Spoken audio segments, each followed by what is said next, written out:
Chapter 10. The Deliverance of Nalakūvara and Maṇigrīva. The story of the cursing of Nalakūvara and Maṇigrīva and their deliverance by Krishna under the all-bliss.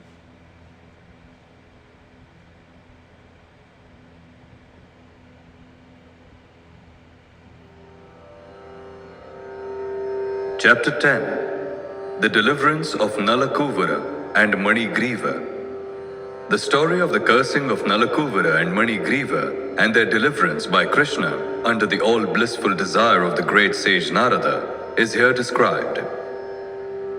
The two great demigods, Nalakūvara and Maṇigrīva, were sons of the treasurer of the demigods, Kuvera, who was a great devotee of Lord Shiva. By the grace of Lord Shiva, Kuvera's material opulences had no limit. As a rich man's sons often become addicted to wine and women, so these two sons of Kuvera were also addicted to wine and sex.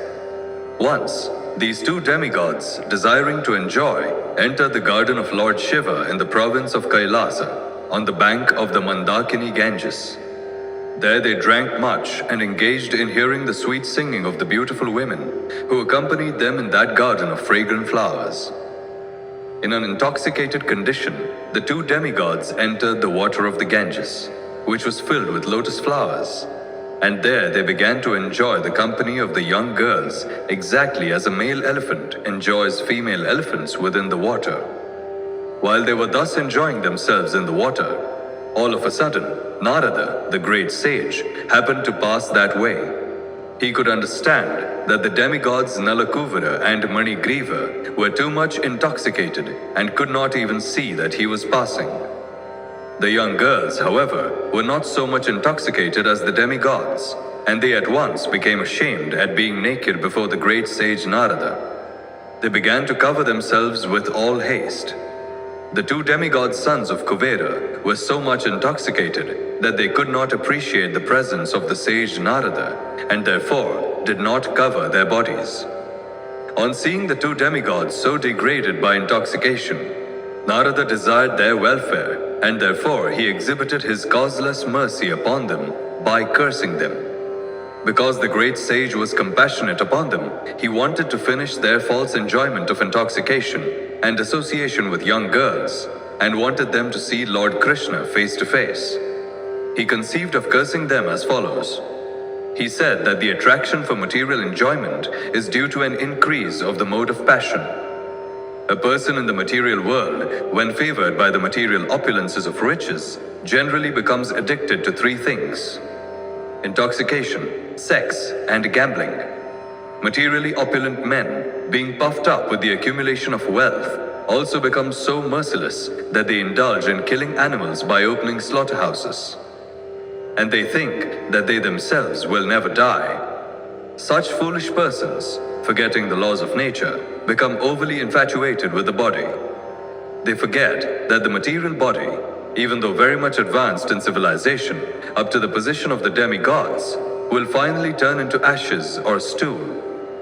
And while one is living, whatever the external condition of the body may be, within there is only stool, urine, and various kinds of worms. Thus, being engaged in jealousy and violence to other bodies, materialists cannot understand the ultimate goal of life, and without knowing this goal of life, they generally glide down to a hellish condition in their next life. Such foolish persons commit all kinds of sinful activities on account of the temporary body, and they are even unable to consider whether the body actually belongs to them. Generally, it is said that the body belongs to the persons who feed it. One might therefore consider whether the body belongs to one personally or to the master whom one renders service. The master of slaves claims full right to the bodies of the slaves because the master feeds the slaves. It may also be questioned whether the body belongs to the father, who is the seed-giving master of the body, or to the mother who develops the child's body in her womb. Foolish persons are engaged in committing all sorts of sins due to the misconception of identifying the material body with the self. But one should be intelligent enough to understand to whom the body belongs. A foolish person indulges in killing animals to maintain the body. But he does not consider whether the body belongs to him or to his father or mother or maternal grandfather. Sometimes, a father gives his daughter in charity to a person with a view of getting back the daughter's child as a son. The body may also belong to a stronger man who forces it to work for him. Sometimes a slave's body is sold to a master, and from that day on, the body belongs to the master. And at the end of life, the body belongs to the fire, because the body is given to the fire and burned to ashes. Or the body is thrown into the street to be eaten by the dogs and vultures. Before committing all kinds of sins to maintain the body, one should understand to whom the body belongs. Ultimately, it is concluded that the body is a product of material nature, and at the end, it merges into material nature. Therefore, the conclusion should be that the body belongs to material nature. One should not wrongly think that the body belongs to him. To maintain a false possession, why should one indulge in killing? Why should one kill innocent animals to maintain the body? When a man is infatuated with the false prestige of opulence, he does not care for any moral instruction, but indulges in wine, women, and animal killing. In such circumstances, a poverty-stricken man is often better situated, because a poor man thinks of himself in relation to other bodies. A poor man often does not wish to inflict injuries upon other bodies, because he can understand more readily that when he himself is injured, he feels pain. Therefore, the great sage Narada considered that because the demigods Nalakūvara and Maṇigrīva were so infatuated by false prestige, they should be put into a condition of life devoid of opulence. A person who has a pinprick in his body does not wish others to be pricked by pins. A considerate man in the life of poverty does not wish others to be also put into that condition. Generally, it is seen that one who has risen from a poverty-stricken life and becomes wealthy creates some charitable institution at the end of his life so that other poverty-stricken men might be benefited.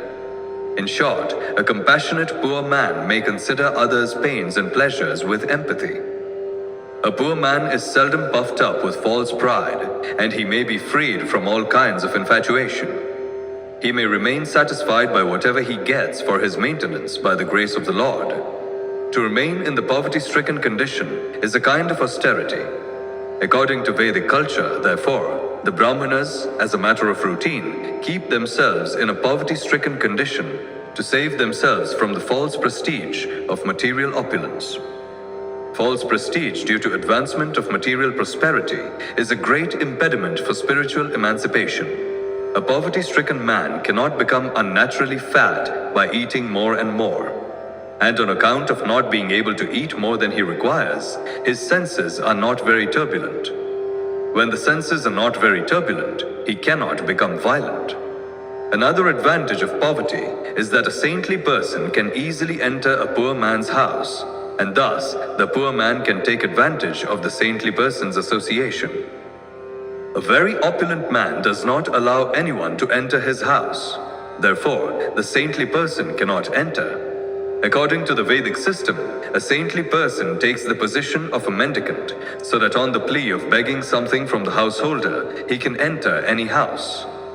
The householder, who has usually forgotten everything about spiritual advancement because he is busy maintaining family affairs, can be benefited by the association of a saintly person. There is a great chance for the poor man to become liberated through association with a saint.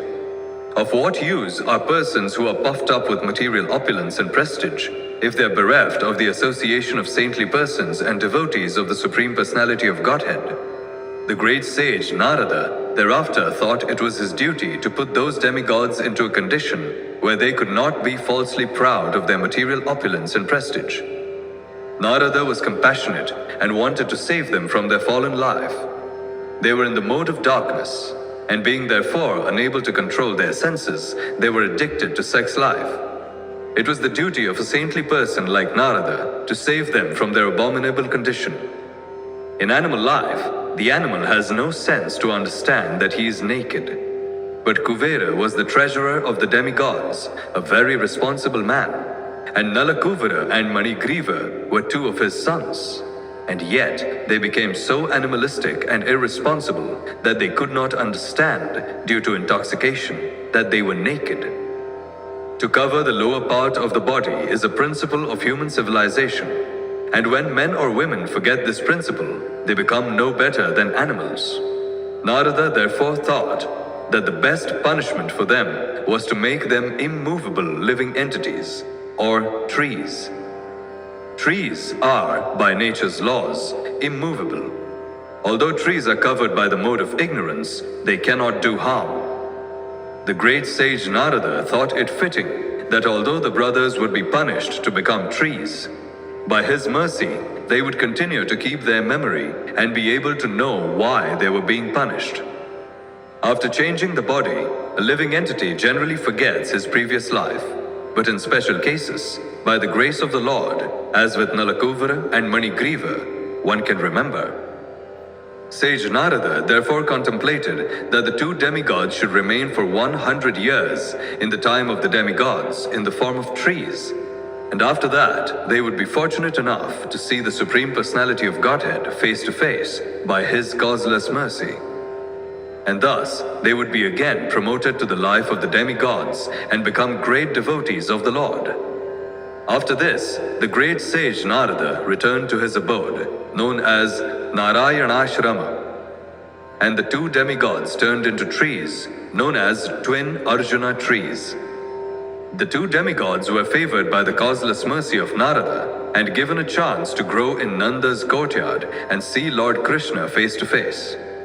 Although child Krishna was bound up to the wooden mortar, he began to proceed toward the twin trees in order to fulfill the prophecy of his great devotee, Narada. Lord Krishna knew that Narada was his great devotee, and that the trees standing before him as twin Arjuna trees were actually the sons of Kuvera. I must now fulfill the words of my great devotee Narada, he thought. Then he proceeded through the passage between the two trees. Although he was able to pass through the passage, the large wooden mortar struck horizontally between the trees. Taking advantage of this, with great strength, Lord Krishna began to pull the rope which was tied to the mortar. As soon as he pulled, the two trees, with all their branches and limbs, fell down with a great sound. Out of the broken, fallen trees came two great personalities, shining like blazing fire. All sides became illuminated and beautiful by their presence. The two purified personalities immediately came before child Krishna and bowed down to offer their respects and prayers in the following words. Dear Lord Krishna, you are the original personality of Godhead, master of all mystic powers. Learned Brahmanas know very well that this cosmic manifestation is an expansion of your potencies, which are sometimes manifest and sometimes unmanifest. You are the original provider of the life, body, and senses of all living entities. You are the eternal God, Lord Vishnu, who is all-pervading, the imperishable controller of everything, and you are eternal time. You are the original source of the cosmic manifestation, which is acting under the spell of the three modes of material nature: goodness, passion, and ignorance. You are living as the super soul in all the multi-forms of living entities, and you know very well what is going on within their bodies and minds. Therefore, you are the supreme director of all activities of all living entities. But although you are in the midst of everything which is under the spell of the material modes of nature, you are not affected by such contaminated qualities. No one under the jurisdiction of the material modes can understand your transcendental qualities, which existed before the creation. Therefore, you are called the Supreme Transcendence. Let us offer our respectful obeisances unto the lotus feet of you, Lord Vasudeva, the Supreme Brahman, who are always glorified by your personal internal potencies.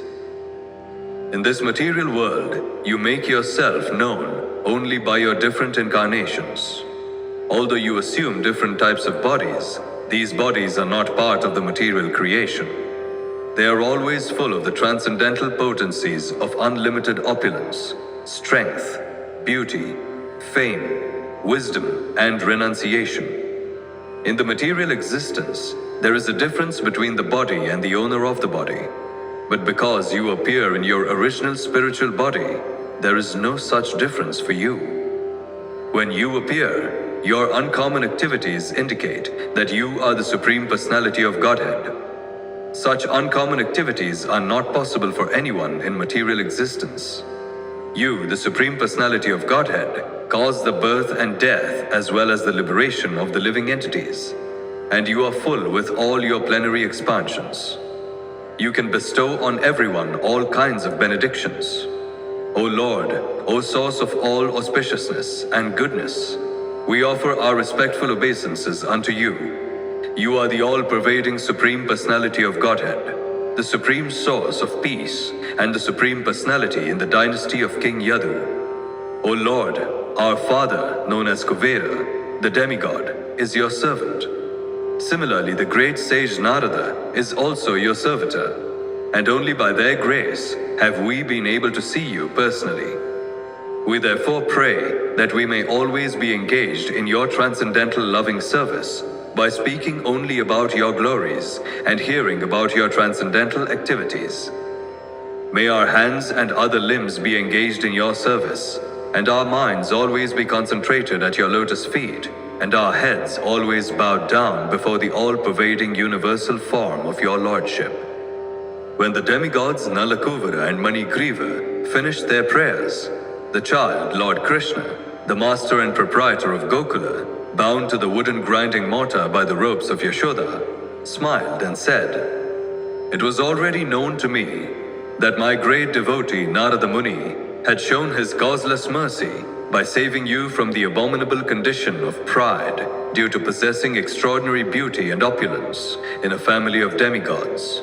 He has saved you from gliding down into the lowest conditions of hellish life. All these facts are already known to me. You are very fortunate because not only were you cursed by him, but you had the great opportunity to see him. If someone is able by chance to see face to face a great saintly person like Narada, who is always serene and merciful to everyone, then immediately that conditioned soul becomes liberated. This is exactly like being situated in the full light of the sun. There cannot be any visionary impediment. Therefore, O Nalakūvara and Maṇigrīva, your lives have now become successful because you have developed ecstatic love for me. This is your last birth within material existence. Now you can go back to your father's residence in the heavenly planets. And by remaining in the attitude of devotional service, you will be liberated in this very life." After this, the demigods circumambulated the Lord many times and bowed down before him again and again, and thus they left. The Lord remained bound up with ropes to the grinding mortar. Thus ends the Bhakti-Vedanta purport of the 10th chapter of Krishna, the Deliverance of Nalakūvara and Maṇigrīva.